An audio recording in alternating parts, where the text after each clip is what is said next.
是因为布吉纳瓦手呢，它没有干净的饮料水啊，常断电啊，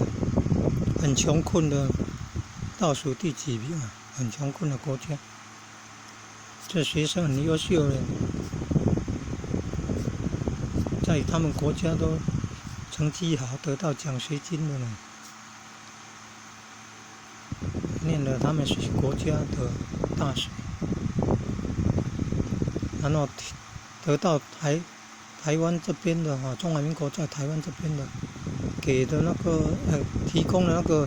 奖学金啊，所以他就要来台湾念大学了，选了台大呢。